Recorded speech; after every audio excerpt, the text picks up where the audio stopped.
नमस्कार साथियों, हम लोग करंट अफेयर्स का डिस्कशन कर रहे थे नवंबर माह के घटना चक्र करंट अफेयर से।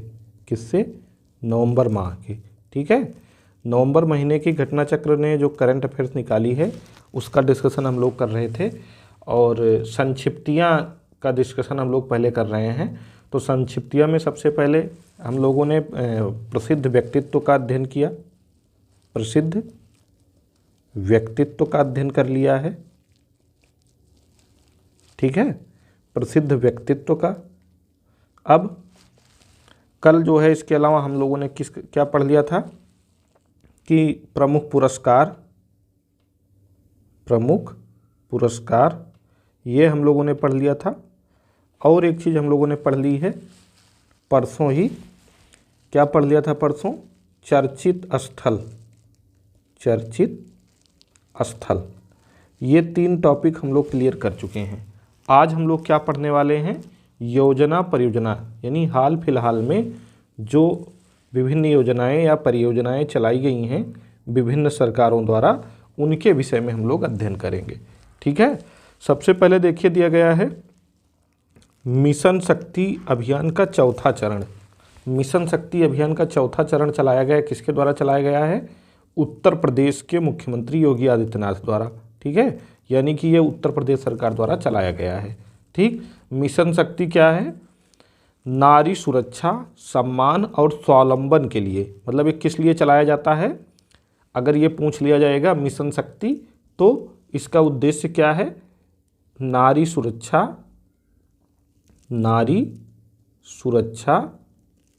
सम्मान, स्वावलंबन। ठीक है, इसलिए ये योजना संचालित की जाती है, स्वावलंबन, इसके लिए। ठीक, नारी सुरक्षा, सम्मान और स्वावलंबन के लिए योजना चलाई जा रही है। किसके द्वारा चलाई जा रही है? उत्तर प्रदेश सरकार द्वारा चलाई गई। ठीक है, और इसके चौथे चरण, कौन सा चरण है? चौथा चरण, यानी इसके 3 चरण चल चुके हैं पहले। तो चौथा चरण इसका कब शुरू किया गया है? 14 अक्टूबर 2023 को।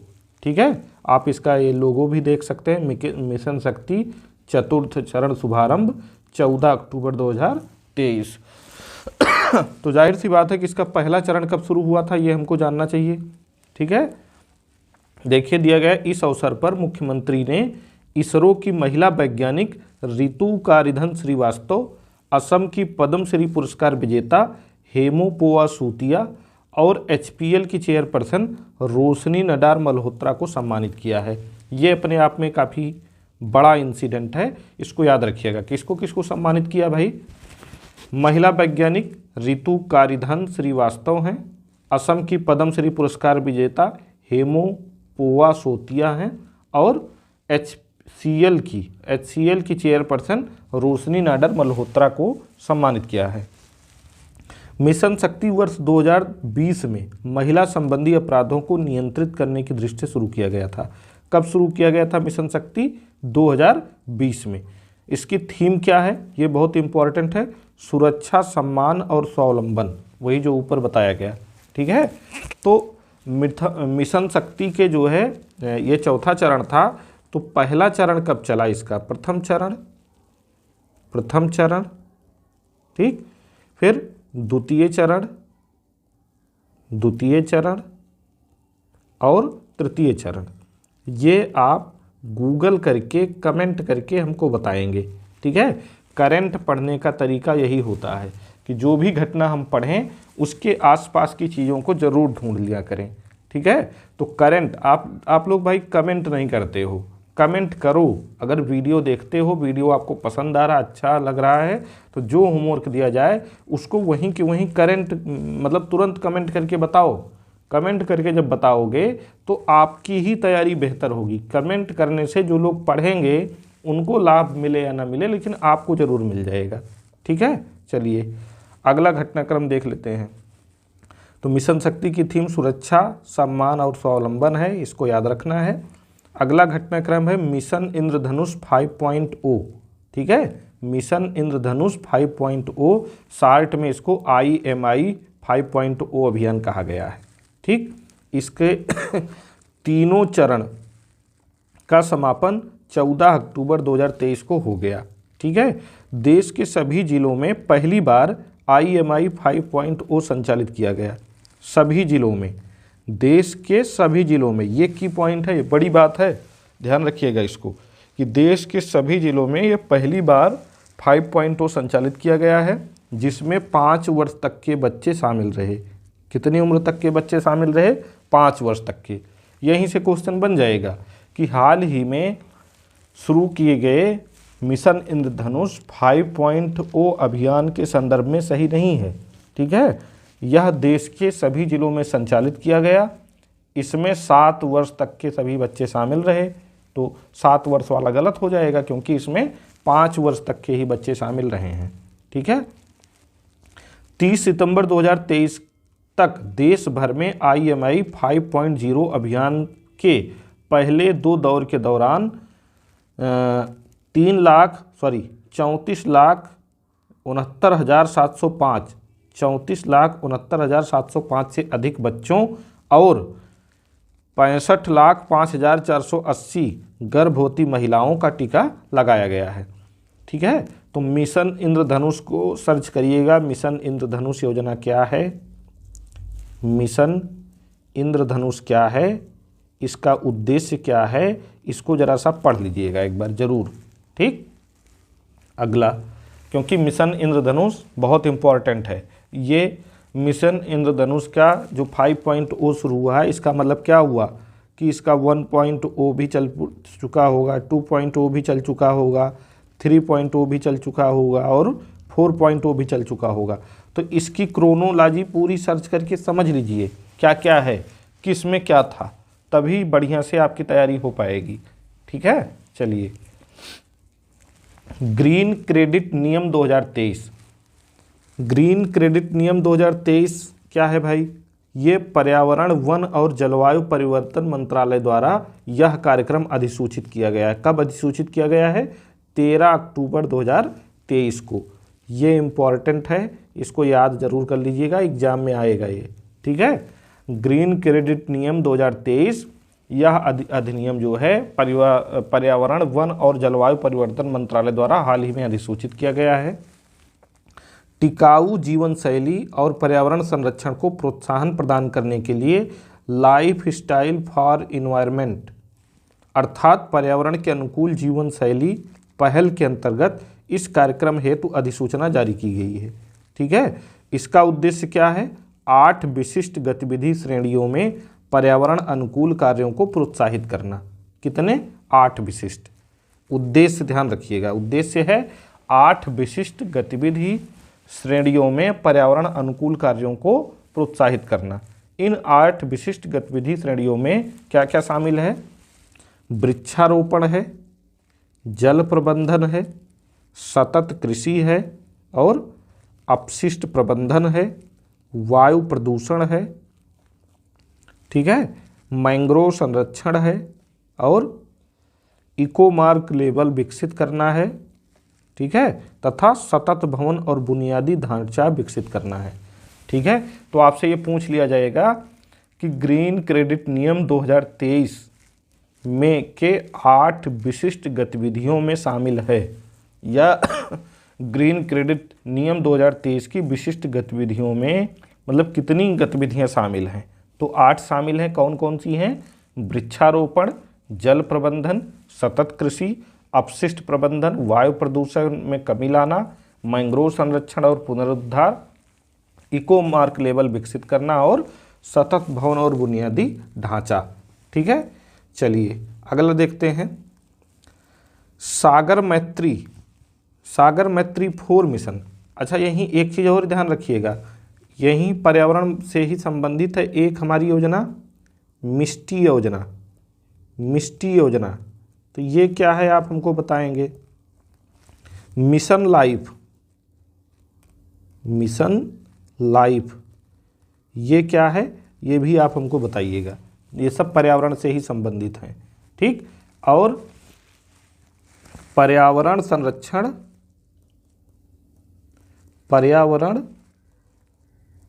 संरक्षण अधिनियम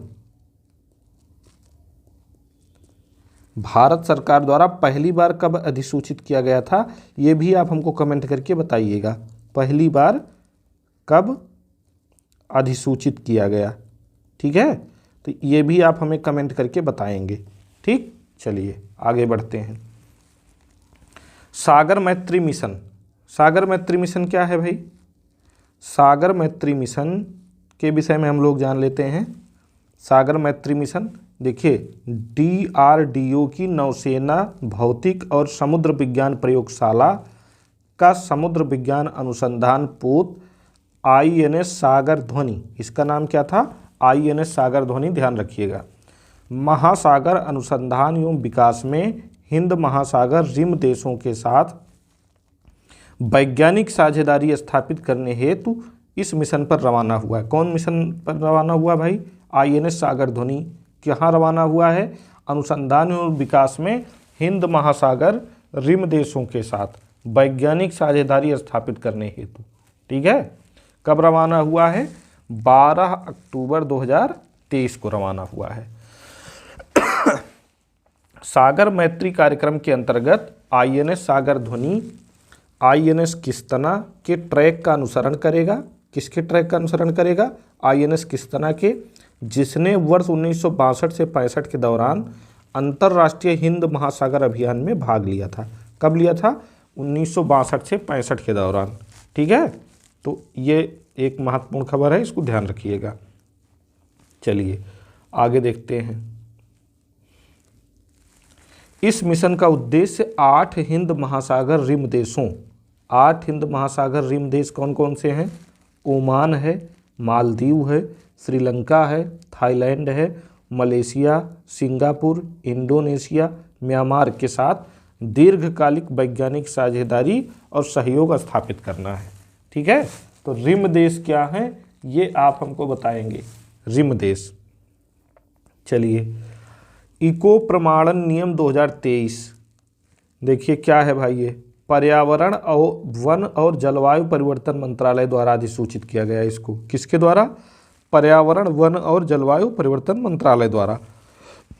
तो इको, ये बहुत बार इन्वायरमेंट वाले क्वेश्चन में पूछा जाता है ना कि इको प्रमाणन दिया जाता है किस क्षेत्र में?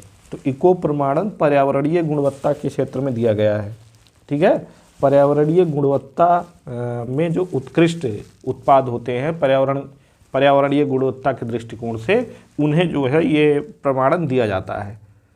तो इसमें क्या क्या है भाई, जरा देखते हैं क्या क्या है इसमें। देखिए, इस योजना हेतु पर्यावरण के अनुकूल जीवन शैली पहल के अंतर्गत अधिसूचना जारी की गई है। इको मार्क प्रमाणन नियम ऐसे उत्पादों की लेबलिंग के लिए है जिनका पर्यावरण पर अपेक्षाकृत कम प्रतिकूल प्रभाव पड़ेगा, ठीक है। तो इको मार्क प्रमाणन नियम 2023 पर्यावरण और जल परिवर्तन मंत्रालय द्वारा अधिसूचित किया गया है। और ये क्यों दिया जाता है? ऐसे उत्पादों की लेबलिंग के लिए जिनका पर्यावरण पर अपेक्षाकृत कम या प्रतिकूल प्रभाव पड़ता है। सेतु बंधु योजना, वेरी इंपॉर्टेंट है, ये याद रखिएगा। सेतु बंधु योजना क्या है ये? देखिए, केंद्रीय मंत्री नितिन गडकरी द्वारा इस योजना के तहत अरुणाचल प्रदेश में वित्त वर्ष 2023-24 के लिए 118.50 करोड़ रुपए की संचयी लागत की 7 पुल परियोजनाओं को मंजूरी प्रदान की गई है, ठीक है।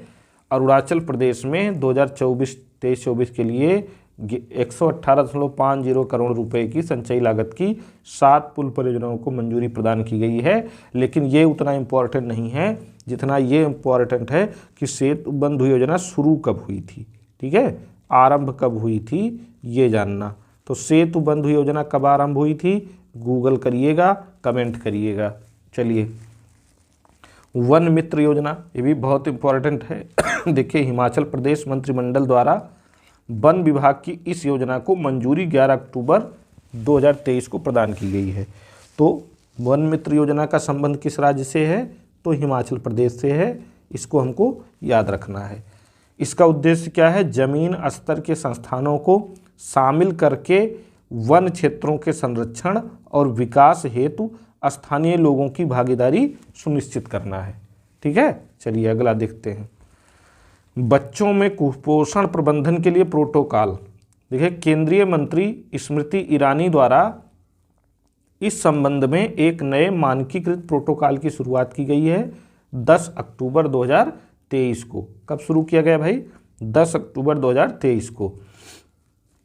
यह प्रोटोकॉल महिला एवं बाल विकास मंत्रालय तथा स्वास्थ्य एवं परिवार कल्याण मंत्रालय द्वारा तैयार किया गया है। इस प्रोटोकॉल में आंगनबाड़ी और चिकित्सा इकोसिस्टम के माध्यम से कुपोषित बच्चों का आकलन करने और उन्हें देखभाल मुहैया कराने की प्रक्रिया को स्पष्ट रूप से परिभाषित किया गया है।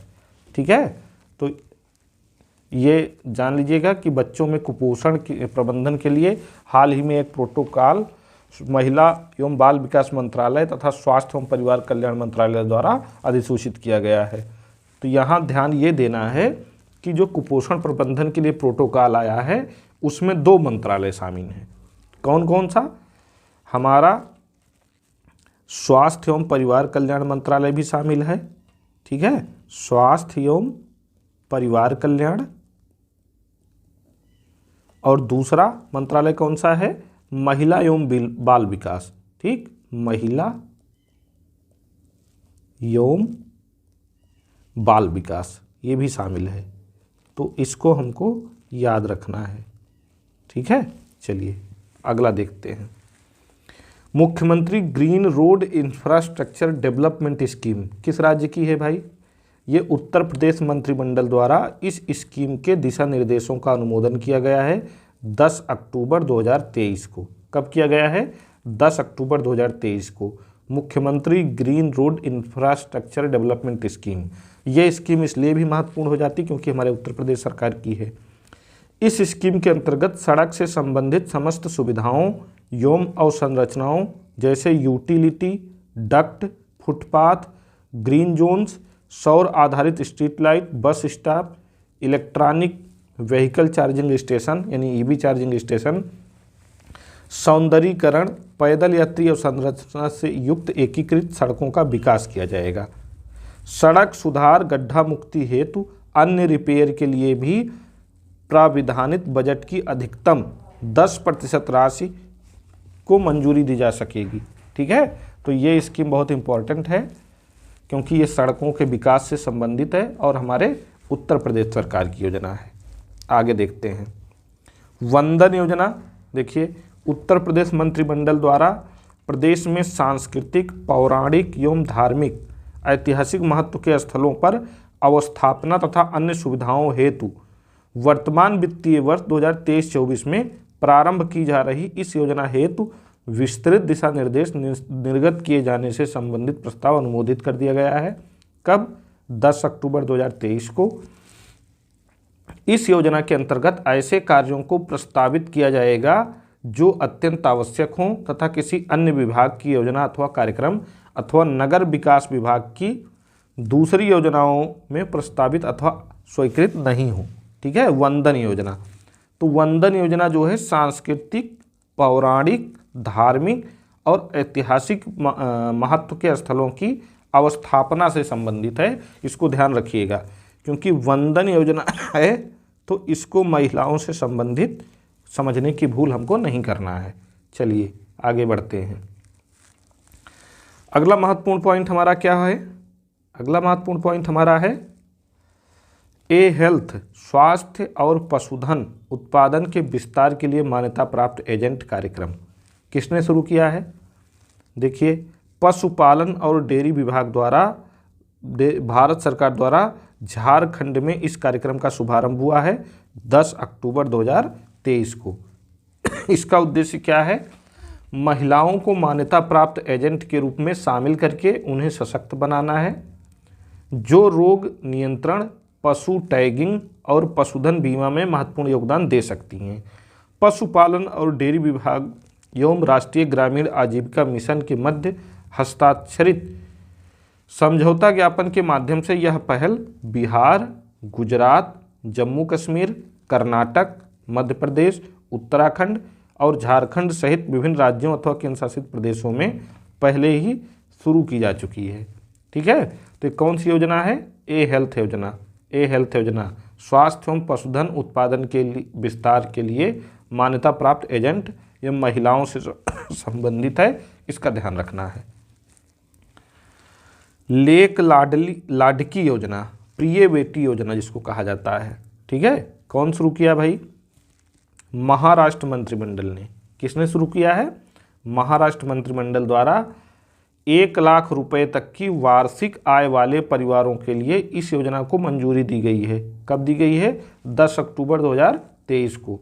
इस योजना के तहत लड़कियों को 1,01,000 रुपये की राशि प्रदान की जाएगी। यह आर्थिक सहायता लड़की के जन्म के बाद उसके 18 वर्ष होने तक विभिन्न चरणों में प्रदान की जाएगी। इस योजना के तहत पीले और नारंगी राशन कार्ड धारक परिवारों की लड़कियों को लाभ मिलेगा। यह योजना 1 अप्रैल 2023 के बाद जन्म लेने वाली बच्चियों के लिए लागू होगी। तो लेक लाडकी योजना किस राज्य से संबंधित है? तो ये महाराष्ट्र राज्य से संबंधित है, इसका हमको ध्यान रखना है। अगला हमारा महत्वपूर्ण पॉइंट क्या है? 1000 किलोमीटर लंबी हाई स्पीड इकोनॉमिक कॉरिडोर सड़क परियोजना किसने शुरू किया है? असम मंत्रिमंडल ने, ठीक है। सैद्धांतिक रूप से असोम माला परियोजना के तहत 3000 करोड़ रुपए की अनुमानित लागत वाली इस सड़क परियोजना को मंजूरी प्रदान की गई है 9 अक्टूबर 2023 को। चलिए, श्रेष्ठ योजना लक्षित क्षेत्रों में उच्च विद्यालयों में छात्रों के लिए आवासीय शिक्षा की योजना है, ठीक है। श्रेष्ठ योजना का उल्लेख बजट में भी किया गया है, तो बहुत चर्चा में है ये श्रेष्ठ योजना। तो ये किस क्षेत्र से संबंधित है? ये लक्षित क्षेत्रों में उच्च विद्यालयों में छात्रों के लिए आवासीय शिक्षा की योजना है, इसको ध्यान रखिएगा। भारत सरकार द्वारा देश के सर्वश्रेष्ठ निजी आवासीय विद्यालयों में मेधावी अनुसूचित जाति के लड़के और लड़कियों को सीटें उपलब्ध कराने के उद्देश्य से इस नई योजना को मंजूरी अक्टूबर 2023 में प्रदान की गई है। प्रतिवर्ष इस योजना के तहत कक्षा 9 एवं 11 में प्रवेश के लिए 3000 छात्रों के चयन किए जाने की उम्मीद है। कितने छात्रों के? 3000, ठीक। मेधावियों का चयन राष्ट्रीय परीक्षा एजेंसी यानी एनटीए द्वारा आयोजित राष्ट्रीय प्रवेश परीक्षा के माध्यम से किया जाएगा। अगली योजना क्या है? मध्य प्रदेश में मुख्यमंत्री शिवराज सिंह चौहान द्वारा नीमच जिले के रामपुरा तहसील में स्थित खेमला गांव में, कौन से गांव में? खेमला गांव में इस परियोजना का शिलान्यास किया गया। भारत की सबसे बड़ी पंप भंडारण परियोजना है ये, ठीक है। इस परियोजना की क्षमता 1440 मेगावाट यानी 7.5 घंटे की भंडारण क्षमता होगी। इस क्षमता को 6 घंटे के भंडारण के साथ 1920 मेगावाट तक विस्तारित किया जा सकता है। नेक्स्ट है मुंबई नागपुर झारसुगुड़ा पाइपलाइन परियोजना। प्रधानमंत्री नरेंद्र मोदी ने इस योजना के लिए नागपुर जबलपुर खंड 317 किलोमीटर की आधारशिला रखी है 5 अक्टूबर 2023 को। ये हमारे लिए उतनी इम्पोर्टेंट नहीं है, ठीक है, एक नज़र देख लीजिएगा बस। विजयपुर औरैया फूलपुर पाइपलाइन परियोजना, ये जो है इस योजना के तहत 352 किलोमीटर लंबी पाइपलाइन का निर्माण 1750 करोड़ रुपए से अधिक की लागत से किया गया है। विजयपुर औरैया फूलपुर ये इम्पोर्टेंट है क्योंकि ये हमारे स्टेट की है, इसको ध्यान रखिएगा। लंबाई इसकी कितनी है? 352 किलोमीटर। अगला है उत्तरी कोयल जलाशय परियोजना। उत्तरी कोयल नदी कहाँ बहती है आप बताइए कमेंट करके। देखिए, आर्थिक मामलों की मंत्रिमंडलीय समिति द्वारा इस परियोजना के शेष कार्यों को पूरा करने हेतु संशोधित लागत को मंजूरी प्रदान की गई है 4 अक्टूबर 2023 को। शेष कार्य पूरा होने पर इस परियोजना से बिहार और झारखंड के 4 सूखाग्रस्त जिलों में 43,301 हेक्टेयर क्षेत्र को प्रतिवर्ष सिंचित किया जा सकेगा, ठीक है। तो उत्तरी कोयल नदी किसकी सहायक नदी है? झारखंड और बिहार में बहती है उत्तरी कोयल नदी। तो इसका नदी बेसिन कहाँ से कहाँ तक है आप कमेंट करिएगा। यह परियोजना एक अंतर्राज्यीय प्रमुख सिंचाई परियोजना है जिसका कमान क्षेत्र 2 राज्यों बिहार और झारखंड में स्थित है। मुख्यमंत्री लोक सेवक आरोग्य योजना, ये असम राज्य से संबंधित है। क्या है भाई ये? कर्मचारियों, पेंशन भोगियों और उनके आश्रितों के लिए इस ऑनलाइन चिकित्सा बिल आपूर्ति योजना का शुरुआत हुई है 2 अक्टूबर 2023 को। ठीक है, इतना ही याद रखिएगा, इससे ज़्यादा इसमें पूछेगा नहीं। यही पूछ लेगा कि मुख्यमंत्री लोक सेवक परियोजना किस राज्य से संबंधित है। इस योजना के तहत सभी सरकारी कर्मचारियों, पेंशन भोगियों और उनके आश्रितों को 5 लाख रुपए प्रति परिवार प्रतिवर्ष का वित्तीय स्वास्थ्य कवरेज प्रदान किया जाएगा। ठीक, आगे देख लेते हैं। मुख्यमंत्री निर्माण श्रमिक पेंशन सहायता योजना किस राज्य से संबंधित है? ये छत्तीसगढ़ राज्य से संबंधित है। ठीक है, मुख्यमंत्री निर्माण श्रमिक पेंशन सहायता योजना का संबंध किस राज्य से है? तो छत्तीसगढ़ से है। कब शुरू हुई ये योजना? 28 सितंबर 2023 को शुरू हुई है। क्या है इसमें? सरकार 10 वर्ष तक पंजीकृत रहे एवं 60 वर्ष की आयु पूरी कर चुके निर्माण श्रमिकों को प्रतिमाह 1500 रुपये पेंशन के रूप में प्रदान करेगी। ठीक है, 10 वर्ष तक अगर आपने श्रमिक के रूप में रजिस्ट्रेशन करवाया है, छत्तीसगढ़ राज्य के निवासी हैं, तो 60 वर्ष पूरी हो जाने पे आपको 1500 रुपये महीने छत्तीसगढ़ सरकार देगी। अगला है ट्रेवल फॉर लाइफ। ये देखिए केंद्रीय पर्यटन मंत्रालय द्वारा शुरू की गई है। ठीक है, विश्व पर्यटन दिवस के अवसर पर भारत मंडपम नई दिल्ली में स्वच्छता अभियान के लिए इस अभिनव पहल का वैश्विक शुभारंभ हुआ है। पर्यटन दिवस 27 सितंबर 2023 को हाल ही में मनाया गया। प्रत्येक वर्ष 27 सितंबर को विश्व पर्यटन दिवस मनाया जाता है, इसको याद रखिएगा। ठीक है, विश्व पर्यटन दिवस 27 सितंबर को प्रतिवर्ष मनाया जाता है। यह मिशन लाइफ के तहत पर्यटन क्षेत्र की ओर से एक लक्षित कार्यक्रम है। ध्यान रखिएगा, मिशन लाइफ जो है पर्यावरण मंत्रालय से संबंधित है, और ये किससे संबंधित है? ट्रेवल फॉर लाइफ ये जो है संबंधित है पर्यटन मंत्रालय से, कंफ्यूज ना होइएगा। देखिए इसे पर्यावरण, वन और जलवायु परिवर्तन मंत्रालय, संयुक्त राष्ट्र विश्व पर्यटन संगठन और संयुक्त राष्ट्र पर्यावरण कार्यक्रम UNEP के साथ साझेदारी में शुरू किया गया है। यह कार्यक्रम 108 चिन्हित पर्यटन स्थलों पर संचालित होगा। ठीक है, कितने स्थलों पर? 108 स्थलों पर। Akashvani Dahod FM relay station परियोजना की आधारशिला रखी गई है। कहाँ पे? गुजरात में। इतना ही इसमें इम्पोर्टेंट है, बहुत ज़्यादा ज़रूरी नहीं है हम लोगों के लिए। फार्मा और मेडटेक क्षेत्र में अनुसंधान और नवाचार को बढ़ावा देने के लिए योजना, ये जो है केंद्रीय मंत्री मनसुख मांडविया द्वारा शुरू की गई है। ठीक है, ये योजना भी उतनी इम्पोर्टेंट नहीं है कि एग्ज़ाम में पूछी जाए। देखिए जो योजनाएं एग्ज़ाम ओरिएंटेड हैं, केवल उन्हीं से हम लोग उन्हीं पे ध्यान देना है। बस इतना जान लीजिए कि इस योजना के अंतर्गत राष्ट्रीय फार्मास्यूटिकल और अनुसंधान संस्थान में 7 उत्कृष्टता केंद्रों की स्थापना करके अनुसंधान बुनियादी ढांचे को मजबूत बनाया जाएगा। ठीक है, चलिए। मुख्यमंत्री अल्पसंख्यक उद्यमी योजना का संबंध किस राज्य से है? तो बिहार से है, इतना ध्यान रखिएगा बस। ठीक, मुख्यमंत्री अल्पसंख्यक उद्यमी योजना का संबंध बिहार राज्य से है। हमें पोथी नहीं तैयार करना है, हमें केवल एग्जाम ओरिएंटेड फैक्ट ही तैयार करना है। ठीक है, इससे ज़्यादा इधर उधर भटकना नहीं है, बहुत डीप में नहीं जाना है, नहीं तो बहुत कुछ पढ़ना है। करंट ही पढ़ते रह जाओगे तो और सब्जेक्ट अब तैयार होगा। सॉरी। देखिए, अमेजन फ्यूचर इंजीनियर प्रोग्राम का दूसरा चरण national education society for tribal students द्वारा इसकी शुरुआत कब की गई है? 25 सितंबर 2023 को की गई है।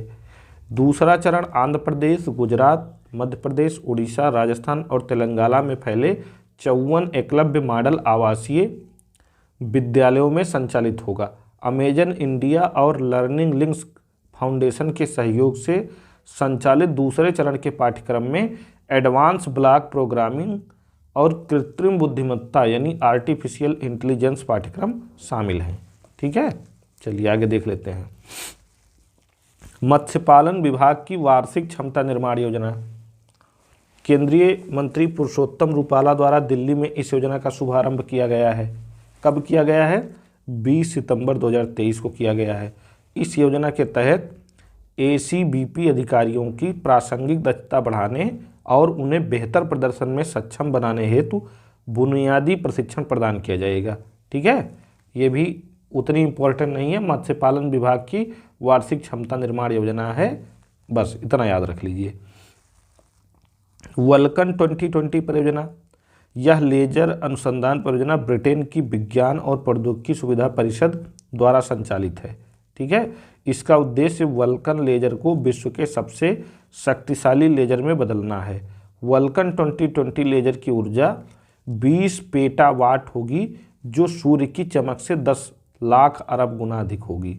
ठीक है, चलिए, तो ये योजना परियोजना वाला आज पार्ट था जो हम लोगों ने कवर किया नवंबर माह के घटना चक्र जो करंट अफेयर्स है उससे।